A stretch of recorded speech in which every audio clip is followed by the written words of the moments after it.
नमस्कार। तो आज हम लोग जो डिस्कशन करने वाले हैं वो बेसिकली है Franklin Templeton mutual fund crisis के बारे में। अभी कुछ दिन पहले ये न्यूज़ में आया था कि फ्रैंकलिन ने अपने कुछ म्यूचुअल फंड के स्कीम्स को क्लोज़ कर दिया है। आज हम डिटेल से उसके बारे में डिस्कशन करेंगे कि क्या हुआ, उसने कौन कौन से स्कीम्स को क्लोज़ किया और क्या सिचुएशन थी जो उस स्कीम को क्लोज़ करने में फोर्स किया इस बड़ी म्यूचुअल फंड कंपनी को। तो आइए पहले हम बेसिक से शुरुआत करते हैं। मैं आपको बताता हूँ, छोटा सा इंट्रोडक्शन दूंगा कि म्यूचुअल फंड क्या है।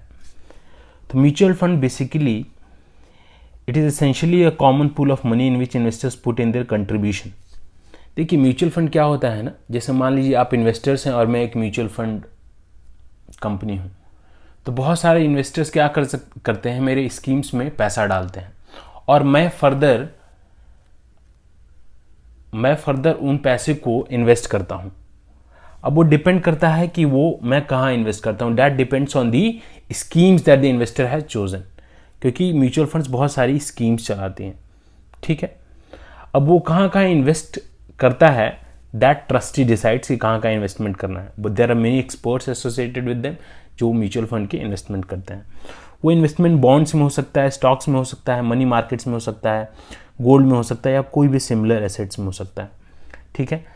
इन म्यूचुअल फंड्स को जो ऑपरेट करते हैं उनको हम बोलते हैं फंड मैनेजर या फिर मनी मैनेजर्स, करेक्ट है।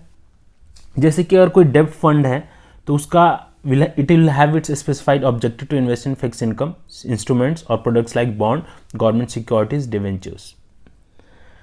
अब फ्रैंकलिन ने जिन स्कीम्स में डिफॉल्ट किया जिनको वाइंड अप किया है, वो सारे के सारे डेब्ट फंड वाली स्कीम्स थी। तो कुछ कैटेगरीज जो होती है म्यूचुअल फंड्स की, वो होती है इक्विटी फंड्स जो कि आपको इन्वेस्ट करती हैं स्टॉक्स और अदर इक्विटी इंस्ट्रूमेंट्स में, डेब्ट फंड्स जो कि फिक्स इनकम इंस्ट्रूमेंट्स में इन्वेस्ट करती हैं, मनी मार्केट फंड्स जो कि short term money market instruments में इन्वेस्ट करते हैं, हाइब्रिड फंड ऑब्वियसली जो कि कॉम्बिनेशन होता है इक्विटी और बॉन्ड में, इक्विटी और डेब्ट में ये कॉम्बिनेशन एक बैलेंस क्रिएट करके इन्वेस्ट करने की कोशिश करते हैं।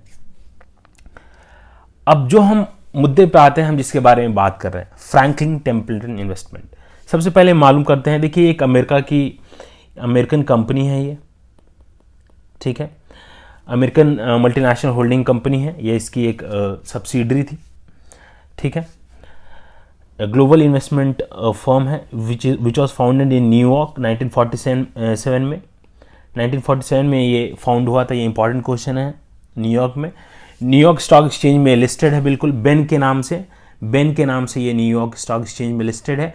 और बेन नाम किस लिए है, क्योंकि इन्होंने ऑनर किया था बेंजामिन फ्रैंकलिन को, for whom the company is named, ठीक है। और इसके फाउंडर कौन है आपको याद रखना पड़ेगा। इनके फाउंडर हैं रिपर्ट जॉनसन, ठीक है। That's it. ये एक इंपॉर्टेंट हो सकता है आप लोगों के लिए। अब चलिए अब देखते हैं। देखिए ये 6 म्यूचुअल फंड के स्कीम्स हैं जो कि फ्रैंकलिन ने वाइंड अप कर दिया है। अब बहुत इंपॉर्टेंट क्वेश्चन है, बहुत लोग ये सोचते होंगे कि क्या फ्रैंकलिन म्यूचुअल फंड जो है वो पूरा बंद हो गया, वो इन्वेस्टमेंट कंपनी बंद हो गई है। तो नहीं, उन्होंने ये 6 स्कीम्स को वाइंड अप कर दिया है। इसका मतलब क्या है कि जैसे आप इन्वेस्टर हैं, आपने म्यूचुअल फंड में पैसा लगा रखा है, ठीक है। अगर आपने इस 6 स्कीम्स में पैसे लगा रखे हैं तो आप कोई भी रिडेम्पशन का रिक्वेस्ट नहीं दे सकते। रिडेम्पशन मतलब आप अपने पैसे वापस नहीं मांग सकते हैं जब तक ये लागू है। तो कई बार क्वेश्चन उठता है, क्योंकि म्यूचुअल फंड को रेगुलेट कौन करता है, सेबी करती है। तो क्वेश्चन उठ सकता है कि सर आखिर इनको ये पावर कहां से मिल रहा है, क्या जिसकी मर्जी आए वो वाइंड अप कर सकता है? तो नहीं, इसकी प्रोविजन साफ साफ 39(2)(a) SEBI mutual fund regulation 1996 में बोला गया है कि अगर म्यूचुअल फंड के ट्रस्टी को लगता है कि कोई भी ऐसा सिचुएशन है जिसके कारण उसको म्यूचुअल फंड को वाइंड अप करना है, तो वो उस डिसीजन को ले सकता है। तो 39(2)(a) of SEBI mutual fund regulation 1996 को फॉलो करके इन्होंने इस 6 म्यूचुअल फंड के स्कीम्स को वाइंड अप करने का डिसीजन लिया, करेक्ट है। अब क्वेश्चन आता है कि सर ये सारे के सारे डेब्ट फंड हैं, आप ध्यान रखिएगा। अब क्वेश्चन आता है कि सर ये डिसीजन फ्रैंकलिन ने क्यों लिया? तो देखिए क्या था, क्योंकि अभी कोविड-19 का सिचुएशन है तो सारे इन्वेस्टर्स पैनिक में थे। उन्होंने क्या किया कि फ्रैंकलिन के म्यूचुअल फंड्स को बहुत हेवली रिडीम करना स्टार्ट कर दिया। अब जब ये सिचुएशन आती है, जैसे मैंने यहां पे थोड़ा को बता रखा है, मान लीजिए इन्वेस्टर ने क्या किया, म्यूचुअल फंड में पैसा डाला है, ठीक है, वैसे ही उन्होंने 6 डेब्ट स्कीम्स में पैसा डाला होगा। म्यूचुअल फंड क्या करती है, इसको फर्दर इन्वेस्ट कर देती है, कंपनीज के डिवेंचर्स को खरीद लेती है। अब जिस कंपनीज में इन्वेस्ट करती है उसका ऑब्वियसली मैच्योरिटी होता है कि 6 महीने या 1 साल बाद उनको वो पैसा मिलेगा, करेक्ट है। लेकिन अचानक कोविड-19 के कारण इन्वेस्टर्स अप्रोच करने लग गए फ्रैंकलिन को कि हमें अपना पैसा रिडीम करना है। तो कुछ हद तक तो उसने सिचुएशन को संभाला। फ्रैंकलिन के पास जो भी कैश पड़ा हुआ था उसने उस पैसे को उस इन्वेस्टर्स को देना चालू कर दिया, करेक्ट है।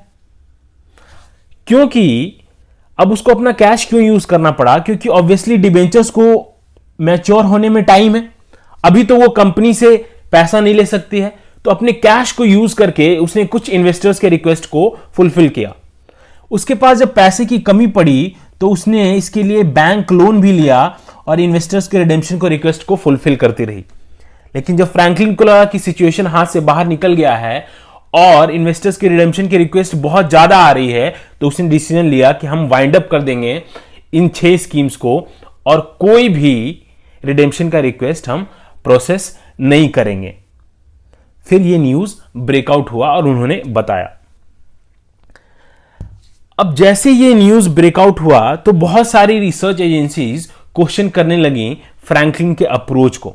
तो उसमें एक बात यह भी मालूम चला कि फ्रैंकलिन ने फ्रैंकलिन का अप्रोच क्या था ना, कि वो ना छोटे छोटे कंपनीज में पैसा लगाती थी, मोस्टली ए रेटेड कंपनीज होती थी, AA रेटेड।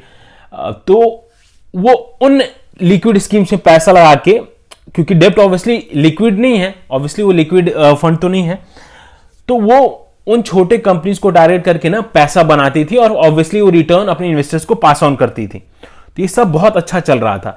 लेकिन जब इस सिचुएशन में जब रिडेम्पशन शुरू हो गया और कंपनी के पास टाइम नहीं था, तो उनके पॉलिसी को काफी क्वेश्चन करना लग गया। तो ये क्या रिसर्च निकल के आया कि फ्रैंकलिन ने 100% के स्कीम्स सब्सक्राइब कर रखे हैं 26 केसेस में, यानी एटलीस्ट 26 ऐसे केसेस हैं जिसे फ्रैंकलिन ने 7697 करोड़ जिन इन 26 कंपनीज ने रेज किया होगा, उन सारे के सारे 100% डिबेंचर्स को फ्रैंकलिन ने ही सब्सक्राइब कर रखा था, जिसके ऊपर बहुत सारा क्वेश्चन उठा इन्वेस्टमेंट प्रैक्टिस के ऊपर।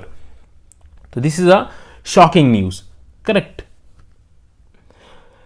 तो अब फ्रैंकलिन के प्रैक्टिसेस में बहुत सारे सवाल उठाए जा रहे हैं कि आखिर क्या क्या रीजंस रहे हैं। तो दैट्स इट। तो आप ये याद रखिए कि फ्रैंकलिन की बाकी अगर स्कीम्स में आप इन्वेस्टमेंट है, there is nothing to worry, वो अभी चल रहे स्कीम्स, आप उसका रिडेम्पशन ले सकते हैं। पर हां, म्यूचुअल फंड उसके सारे चल रहे हैं, पर 6 स्कीम्स इसके ये वाइंड अप हो गए हैं, जिससे आप रिडेम्पशन का रिक्वेस्ट नहीं डाल सकते हैं, correct. That's it from my side, thank you, bye bye.